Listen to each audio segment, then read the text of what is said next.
Another day, another K-Tain. Sino na naman kaya ang maswerteng customer na mabibigyan natin ng palibre ngayon?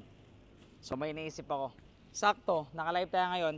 Tara, puntahan natin sa studio. Istorbohin muna natin yung live host na papiliin natin. Yun! Ma'am Jam! Papapilihan kita kung sino yung maswerteng mabibigyan ng palibre for today. Wow! Sige, pili tayo dyan. Parang ang swerte naman ata ng ano neto, palibre eto. So yun guys, ang napili natin today si Sir Albert Bon ng Davao del Norte. Kapag napanood mo yung video na to, comment down below. Food and cream 8 feet dalawang set. Yun. Cream 8 feet. Yun na lang yung stock natin. Kakatay lang nito. Tapos, 4 na pirasong break food na 8 nito. Kakatay na lang. Siyempre, di naman pwedeng di natin bibigyan ng ibang palibre. So, hanap tayo. Napansin ako dito na parang babagay. Ito, taupe, queen size bedsheet. May kasama na 2 pillowcase sa loob yan, then full garterized bedsheet.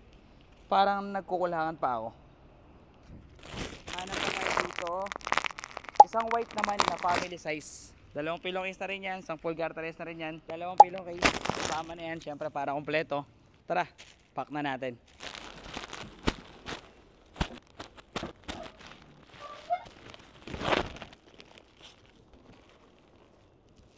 Para kay Sir Albert ng Davao del Norte. Ito, napak na natin yung order mo. May kasama ng palibre sa loob yan. Once sa panood mo tong video na to, comment ka sa baba. Then, na ikaw nanonood, kung gusto mo magkaroon ng palibre, comment and follow for more.